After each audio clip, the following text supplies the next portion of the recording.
बिस्मिल्लाहिर्रहमानिर्रहीम। शुरू अल्लाह के नाम से जो बड़ा मेहरबान नहायत रहम करने वाला है। नबी पाक सल्लल्लाहु अलैहि वसल्लम पर लाखों करोड़ों दुरूद और सलाम और उनकी आल पर। अस्सलाम वालेकुम वीवर्स, कैसे हैं आप? मैं हूं उज़्मा और आप देख रहे हैं उज़्मा फूड डायरीज़। आज मैं आपके साथ टोटकों को शेयर करूंगी। जी वीवर्स, कई लोगों को ना पसीने ज़्यादा आता है और बदबू की वजह से उन्हें ज़्यादा शर्मिंदगी का सामना करना पड़ता है। इसलिए मैं आपको बताती हूँ कि ये थोड़ी सी आपने फटकरी ले लेनी है। इसको आपने बगल में ना थोड़ी देर के लिए ना दबाना है। जितने भी आपके वो पसीने के जरासीम हैं वो ना जल्दी ख़त्म हो जाएंगे इंशाल्लाह ताला। जी वीवर्स, कुछ लोग होते हैं कि वो कहते हैं कि दूध के ऊपर गहरी बलाई आए, और वो उसका जो टोटका है वो मैं आपको बताती हूँ कि अगर आप बाज़ार से दूध लेके आते हैं और ला के उसे उबाल लें और उसके ऊपर आप ना थोड़ा सा उसे नीम ठंडा करके ये मलमल का कपड़ा जो है ऐसे करके उसको कवर कर दिया अच्छी तरह, और ऐसे कवर करके आपने उसको फ्रिज में रख देना, और आप जब सुबह उठ के देखेंगे तो उसके ऊपर मोटी बलाई आई होगी। टोटका नंबर 3 है। कई है ना जो घरों में दरवाज़ों से चिड़चिड़ की आवाज़ आती है, चूँ चूँ की आवाज़ आती है, चारपाइयों में से चिड़चिड़ की आवाज़ आती है। तो आपने करना क्या है कि ये चंद साबुन के ना जो है जो इस्तेमाल शुदा हो घर में, वो छोटे छोटे टुकड़े ले लेने साबुन को, और ये सरसों का तेल ले लेना है साबुन, और ना जो तेल का जो आपने लिक्विड सा बनाया वो आपने लगाते जाना है। तो जो चिड़चिड़ की आवाज़ चूँ चूँ की आवाज़ है चारपाइयों से दरवाज़ों से आनी बंद हो जाएगी। जी वीवर्स, ये टोटका नंबर 4 है। जिन लोगों का पेट ना मोटा हो जाता है बैठ बैठ के और वो मोटापे की वजह से परेशान है, वो उनके लिए ये एक टोटका है। एक फिंगर के ना ये एक दालचीनी ले लेनी है, और आधी चमची जो है हल्दी की लेनी है, और 1 इंच अदरक का पीस ले लेना है, और 1.5 गिलास 1.5 जो गिलास है वो पानी का ले लेना है। एक सॉस पैन में आपने डाल लेना है।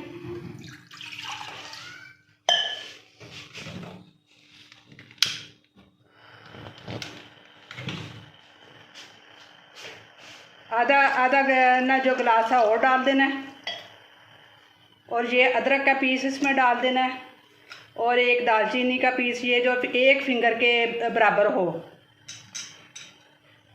और आधी टीस्पून जो है हल्दी की इसमें डाल देनी है। इसको इतना पकाना है, जोश देना है कि जब ये बस सिर्फ 1 कप रह जाए तो फिर आपने सुबह नहार मुँह इसको पीना है। ये कहवा बन गया है, ये बस इतना ही होना चाहिए। अगर कई लोग इस तरीके के साथ नहीं पीना चाहते तो वो 1 छोटी टीस्पून जो शहद की डाल के भी पी सकते हैं। तो अगर आप शहद के अलावा पिए तो वो ज़्यादा आपके लिए मुफीद है। तो आप ये करके देखिएगा, इंशाल्लाह ताला जो बढ़ा हुआ पेट है वो अंदर चला जाएगा। जी वीवर्स, ये आजकल अब सर्दियाँ शुरू हैं तो अक्सर ना लोगों को एड़ियों की बहुत प्रॉब्लम होती है कि वो फट जाती हैं। उनकी ना सही करने का तरीका आपको मैं बताती हूँ कि ये 4 चम्मच आपने ना कुकिंग ऑयल के ले लेने हैं, और 2 चम्मच जो है आपने शक्कर के लेने हैं। इनको खूब अच्छी तरह पकाना है।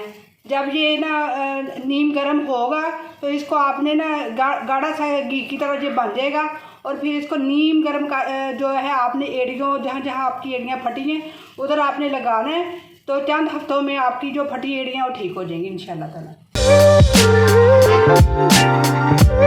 जी वीवर्स, हम सारी औरतों को ज़्यादातर हमारा वक्त किचन में रहता है, और जिन औरतों को होता है कि लहसुन छीलने से और अदरक छीलने से या सब्जियां छीलने से हाथों से बदबू आ रही है, तो आप ऐसे करें कि अगर ये आप इन कामों से अगर फ़ारग हो गए तो अगर आपके हाथों से बहुत बू आ रही है तो आपने एक टूथपेस्ट ले लेनी है, उसको हाथों को अच्छी तरह मलना है। मल के आपने फिर हाथ उसके साथ वॉश कर लेते हैं, तो इंशाल्लाह ताला जो ये जो लहसुन की अदरक की और सब्जियों की जो बू है समझे।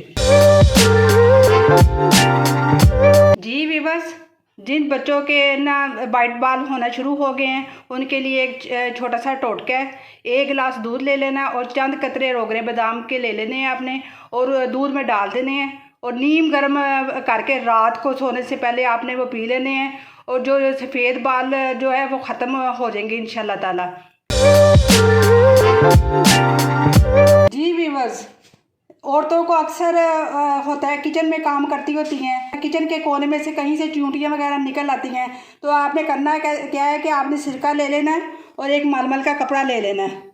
इसे ना आपने चंद कतरे इसमें डालने हैं, चंद कतरे डाल के इसमें इसको ऐसे करके थोड़ा सा भिगो लेना है, और जहाँ जहाँ से चूंटियाँ निकल रही हैं उधर उधर से आपने ना ऐसे करके ना मल देना है, वहाँ से चूंटियाँ निकलनी बंद हो जाएंगी।